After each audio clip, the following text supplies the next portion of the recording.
Hello, and welcome to my review of The Killer, starring Michael Fassbender, written by Andrew Kevin Walker, based on the graphic novels by Alexis Matz Nolant and Luke Yakiman, directed by David Fincher. I have been looking forward to this movie since the trailer was released. I have not read the graphic novels and I saw the movie with no information of the source material whatsoever. As this movie is still new on Netflix, let me start with a super skinny spoiler-free summary first. The movie is about our titular character doing a job in Paris. The results of the job starts a sequence of events that our protagonist deals with on both a personal and professional basis. That is the summary. The story is relatively simple. We, the audience, watch how a professional killer prepares, performs and finishes his tasks, and we see what are the requirements, duties and sacrifices his chosen profession demands in order to be successful. The story is simple as the movie is more of a character study of our protagonist and the storytelling is excellent. It clocks in at just under 2 hours, and not a single second is wasted in moving the story forward, or giving us required information. Although the movie does utilize voiceover narration, it is an excellent example of the phrase, show don't tell. Dialogue is sparse as we spend a lot of time with our solitary protagonist and yet information needed by our protagonist is gained and shown in the movie with pure common sense logic. For the article from ScreenRant.com, which I will post the link above, it states that David Fincher was interested in adapting the graphic novel back in 2007. With Brad Pitt to play the role of the killer. Unfortunately, Brad Pitt turned the role down stating the character was too nihilistic for his liking, but his production company, Plan B, still bought the rights to make it. Due to scheduling conflicts and other projects, the rights lapsed back to Alexis Nolant, and in 2015, he reached out back to David Fincher if he was still interested in adapting the graphic novel. It was then when Fincher tapped Andrew Kevin Walker to adapt it to a screenplay, and it was Walker that made the effort in making the inner monologue work on screen.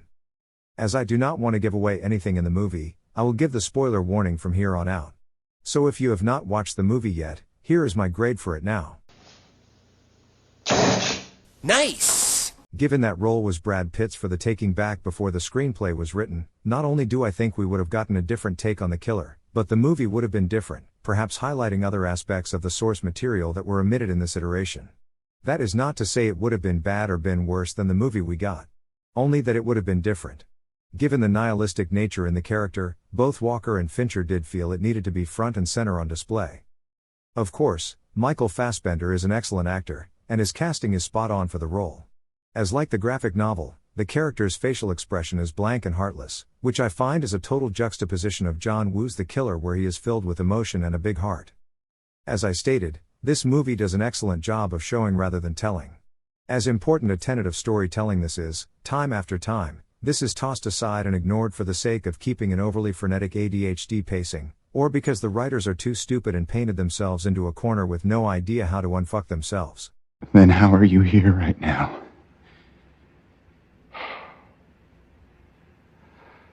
How are you here? Okay, fuck you. How's that? Not having read the graphic novels, I've learned it utilizes the inner monologue and flashbacks the killer's backstory during the downtime of his mission as he waits patiently for his moment. Here in the movie, we do not get any flashbacks, but only the inner monologue giving us context to the killer's MO. We are shown, he is patient, meticulous, dedicated and of course, nihilistic to his job. Using the movie Castaway as an example, if we the audience, put ourselves into Tom Hanks' situation, we would have the very basic question of how does he survive for all those years? How does he eat? How does he get fresh water? How does he get protection from the elements?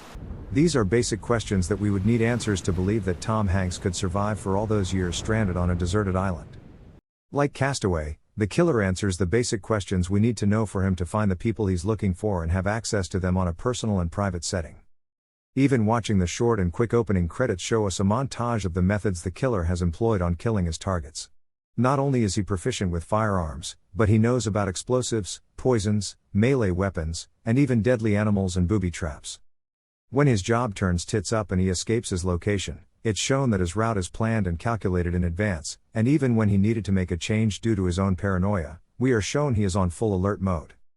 When he finally arrives at his hideout, we see the signs that make the killer be on full alert again and find out the aftermath of what had happened when he was gone. The brief dialogue he has with his girlfriend in the hospital conveys so much in so little time. Her injuries we see are severe, and yet she says she told her assailants nothing about him. In the brief screen time we have with his girlfriend, we've seen enough evidence to say they both care about each other, she is tough as nails, and she knows what his profession is. Also, he repeats in his mantra to never show empathy and to trust no one, and yet we are introduced to his girlfriend that breaks both of these rules early in the movie.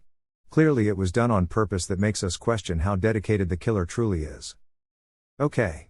So some of you are probably saying after you watch the movie, yes. They did show and not tell. They showed how he got the information to get from point A to point B, but it was so slow and boring. My initial response to you is, Too bad. and. I don't care. However, part of me can understand what you mean. First off, to each their own. You might be a person that likes meathead movies like Fast and Furious or something from the Jar Jar filmology. I'm not one of them. That is not being a pretentious snob saying my taste in movies is superior to yours. I'm only saying you might prefer movies that get to the action as quickly as possible and are willing to sacrifice how your protagonist got from point A to point B. And if this is true, there is nothing that I can say that will make you change your mind. And because of that, to each their own. My name is James Tiberius Kirk. You little fucking cunt. Stupid! On a technical level, whether it be in direction, or editing or screenwriting, it is technically brilliant to convey all of the required information in a plausible and straightforward manner with an absolute minimal usage of exposition. Okay. Now some of you are saying, yes, you are open-minded to all types of movies and not just the ADHD-paced meathead movies, but you don't care about how good a movie is on a technical level. You just want to be told a good entertaining story. I would agree with this sentiment as well. Yes, all I truly care about is being entertained and told a good story. Although David Fincher is a technically brilliant director, and my favorite current director, I sometimes feel he is choosing a project in order to experiment with a certain camera technique. I know he made a lot of commercials to experiment digital effects, and finding out all the blood in Zodiac was done digitally, put the thought in my head of what is he experimenting in this project. However, this is just me. In regards to The Killer, the story is simple, but like a good book, I wanted to turn the page and find out how it ended. Although it was established early in the movie that the killer was extremely proficient, his job we see goes wrong. His mantra of not trusting anybody and having no empathy is questioned when we find out he has a girlfriend that he cares about. As professional of a killer he is, we see him more of a house of cards stacked on an unsteady table. Because of what we see, and what we know makes us question how trustworthy of a narrator he is. That is the brilliance of the story. Touching on the technical skills of David Fincher, I want to highlight the fight scene in the movie. Fincher is a director that prefers shots on dolly or pods and uses handheld shots strategically, but sparingly. Unknowingly, this is probably part of the reason why I like his movies. The Jason Bourne films by Paul Greengrass were highly praised for the fight scenes. Personally, I don't know why. Yes, they are meticulously choreographed, and the actors and stunt actors do a great job, but the handheld camera work I do not like at all. Once again, this is partly because of me, but let me have martial arts actor and stuntman Scott Adkins complete the thought. The Bourne films are great, and I'm a huge fan of them, and a big fan of Greengrass. But I've always been disappointed with the fights in the Bourne franchise because they're so chaotic. It's very tense watching these fights. You know, you feel the stress of it, and maybe that's what he's going for. But I always thought it was a missed opportunity to not actually show what's going on, because you miss so much of the techniques because it's all this shaky cam stuff. And I agree with those sentiments completely. Part of the reason is because I grew up watching Hong Kong cinema. The other part, after too much shaky cam footage my motion sickness will kick in, and last watching a bunch of quick jump cuts shows how non-proficient the actors are at performing the action sequence, and just how poorly planned the set piece is that the scene is 100% reliant in the editing room.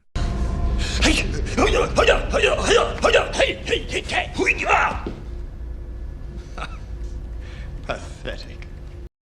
Now back to The Killer. This isn't the best fight scene ever or anything like that. Every fight scene has its place, whether it be a John Wick movie, a kung fu flick, or just a punch. Leading up to the fight, it is tense, a sense of dread, and a fear of the unknown. All normal for the movie. When the fight breaks out, we can see everything. The power of the punches landing and the effect of the damage it does. There is a sense of chaos and desperation even without having the camera moving frenetically at all times. Information is still shown and even a touch of humor is added without diminishing the established tension. And in the end, the killer accomplishes his goal, but as like his job in Paris, or his information mining from his contract contact, it did not go as he planned. As his mantra states to always stick to the plan, he has no choice but to improvise in the situation, And we get additional character development from a fight scene, which is punctuated as we see him sleeping on his plane trip. I wanted to highlight the fight scene because it is well done. We can see what is happening even in the dark house.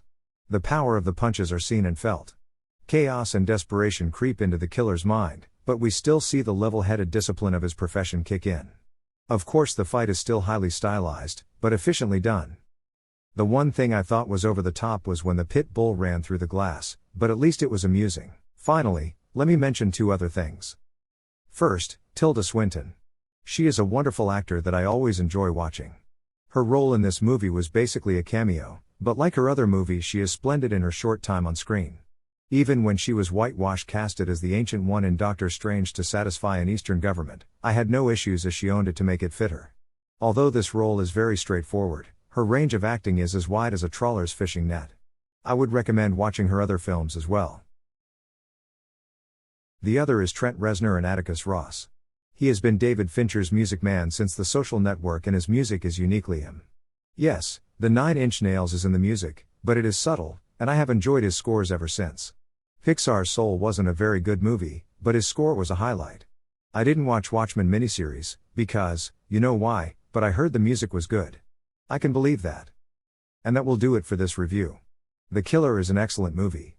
It's a masterclass in the show don't tell idiom. Acting is excellent. Pacing is tight. Storytelling is efficient. And the story is interesting, albeit simple. As always, to my subscribers, many thanks, and to the non-subscribers, thank you for watching. Until next time. I'm fucking hungry now, you know.